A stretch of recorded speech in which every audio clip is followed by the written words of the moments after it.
अस्सलामुअलैकुम, welcome back to another day and another video. I hope आप सब खैरियत से होंगे। तो फाइनली आज हमारी इंटरनेशनल यूएस सिम्पोजियम कॉन्फ्रेंस जो है उसका आगाज़ हो चुका है और आज इसका फ़र्स्ट डे है और मैं भी बस तैयार हो चुकी हूँ। मैं भी घर से निकलने लगी हूँ। कॉन्फ्रेंस हॉल में पहुँचना है और उसके बाद फर्दर ऑन जो है वो साथ साथ जो एक्टिविटीज़ होंगी वो आपको भी दिखाते जाएंगे।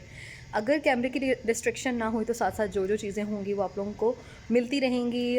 फ़ेसबुक पे जो लोग हैं वो देख सकते हैं, साथ साथ वो स्टोरीज़ देख सकते हैं। व्लॉग तो ऑब्वियसली 3-4 दिन के बाद अपलोड होगा। तो स्टे कनेक्टेड।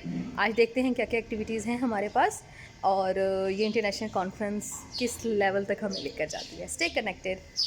सबसे पहले मैं आपको थोड़ा-सा कॉन्फ्रेंस का ओवरव्यू दे देती हूँ कि इस तरह की जो कॉन्फ्रेंसेस होती हैं, इसमें हमें न्यू स्टूडेंट्स को ये बताया जाता है कि जब कैंसर की डिटेक्शन हो जाए, उसके बाद मतलब डॉक्टर्स को क्या करना है, मेडिकल फिजिसिस्ट का क्या वर्क है, जो टेक्नोलॉजिस्ट हैं, उनका क्या वर्क होगा। मतलब इस तरह की चीज़ें हमें सिखाई जाती हैं कि आपने फ़र्स्ट स्टेप क्या लेना है, पेशेंट को किस तरह से फ़र्स्ट एड देनी है, उसको किस तरह से ट्रीट करना है और किस तरह से चीज़ों को आगे लेके चलना है। तो हमें उस लिहाज से हर स्टेप की वन बाय वन डॉक्टर्स को, ऑन्कोलॉजिस्ट को, फिजिसिस्ट को हमें हर चीज़ सिखाई जाती है कि आपने इस तरह से करना है, मशीन्स को इस तरह से यूज़ करना है। अब ऑब्वियसली पाकिस्तान में न्यू मशीन्स इंस्टॉल्ड हो रही हैं।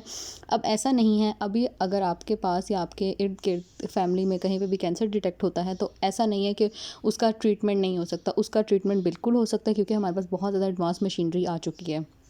तो अगर इस तरह का कोई केस आपके सामने आता है तो सबसे पहले आपने क्या करना है, आपने अपने डॉक्टर से, गायनेकोलॉजिस्ट से जो है वो डिस्कस करना है और आपने जो अपने स्कैन्स करवाने हैं उसमें सीटी स्कैन आ जाएगा, एमआरआई स्कैन आ जाएगा, एक्सरेज आ जाएंगे, अल्ट्रासाउंड्स आ जाएंगे और ये सारी रिपोर्ट्स जो हैं वो आपने अपने डॉक्टर को दिखा देनी है। ठीक है, उसके बाद डॉक्टर आपको फ़र्दर प्रिस्क्राइब करेगा कि अब आप जो है ना वो फ़र्दर रिजल्ट इसके मेमोग्राफी करवा के आएँ।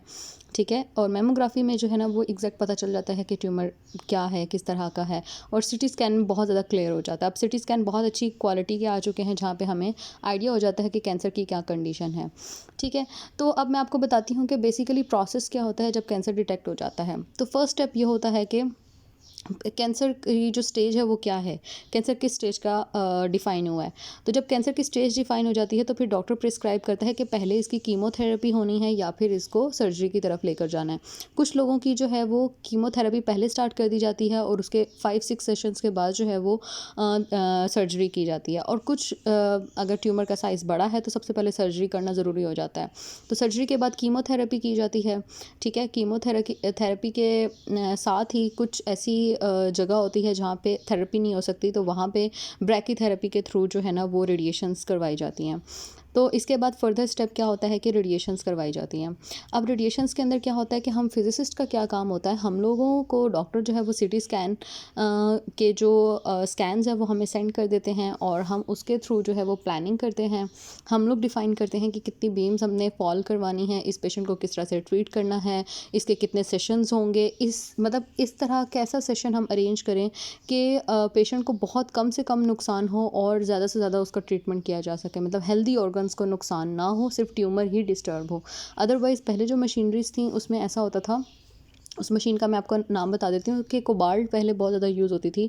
तो कोबाल्ट में क्या होता था कि पूरी बॉडी पे ही रेडिएशंस पड़ती थी, लाइक जहाँ पे ट्यूमर है उसके साथ इर्द गिर्द का जितना एरिया था वो भी उसके साथ डिस्टर्ब होता था। बट अब ऐसा है कि हमारे पास मशीन्स बहुत ज़्यादा एडवांस आ गई हैं जिसमें ट्रू बीम है, यूनिक है, आईएक्स हैं और ब्रैकीथेरेपी में भी इंटरनल रेडिएशंस दी जाती हैं। तो हम इतने ज़्यादा डिफाइंड मशीनरी आ गई है कि अब सिर्फ ट्यूमर को ही टारगेट किया जाता है, उससे हेल्दी ऑर्गन्स को जो है वो नुकसान बिल्कुल भी नहीं होता। अब ऑब्वियसली इसके साथ साथ जो है जितनी मशीन हैवी होती जाएगी उतना ही वो ट्रीटमेंट कॉस्टली होता जाता है। अभी बताने का मकसद ये था कि अभी जितनी भी किसी भी स्टेज का कैंसर डायग्नोज हो जाए तो उसका ट्रीटमेंट पॉसिबल है, वो किया जा सकता है। तो आपने बिल्कुल भी देर नहीं करनी, आपको प्रोसीजर पता है, आपको अच्छे हॉस्पिटल्स का पता है। मैं इंशाल्लाह नेक्स्ट वीडियो में आपको हॉस्पिटल्स का भी बता दूंगी जहां आप लोग बहुत जल्दी जाकर अपना जो है वो ट्रीटमेंट वगैरह स्टार्ट करवा सकते हैं। फाइनली सक्सेसफुली हमारा फर्स्ट डे कॉन्फ्रेंस का जो है वो ख़त्म हो चुका है। अभी बस पैकअप टाइम चल रहा है। सर्टिफिकेट्स हमें मिल चुके हैं हमारी कॉन्फ्रेंस के और अब गाड़ियाँ आ चुकी हैं। अभी हम लोगों ने बस वापसी जाना है। सो होप सो कि आप लोगों को कुछ सीखने को मिला होगा। और इसमें सबसे बड़ा एक लेसन यही था कि हम लोग जो अपने मुल्क में मशीनरीज़ यूज़ कर रहे हैं और जो हमारे फॉरेनर कंट्रीज़ में यूज़ हो रही हैं, अब्रॉड में यूज़ हो रही हैं, तो what is the difference between them. हम लोग कहाँ पर स्टैंड करें, वो लोग कहाँ पर स्टैंड करें। इट डज़ंट मीन कि हमारे पास अगर फैसिलिटीज़ नहीं है, मशीनरी नहीं है, तो हम कहें कि वो लोग बेटर हैं और हम लोग कम हैं। But the main fact is that कि हमने इससे सीखना क्या है। सो आई होप कि आपको ड्यूरिंग कॉन्फ्रेंस ज़्यादा चीज़ें समझ तो नहीं आई होंगी क्योंकि आपकी फ़ील्ड नहीं है, लेकिन जिन लोगों की फ़ील्ड है, जिन लोगों को अवेयरनेस मिलनी चाहिए, उन लोगों को होप्स हो के थोड़ा बहुत नॉलेज हो गया होगा। So I am just ending this vlog here and will meet you tomorrow inshallah in Serena Hotel with a new vlog. So hope you like the video. Stay connected. अपनी दुआ में याद रखें, अपना ख्याल रखें। इंशाल्लाह फिर मिलते हैं। अल्लाह हाफ़िज़।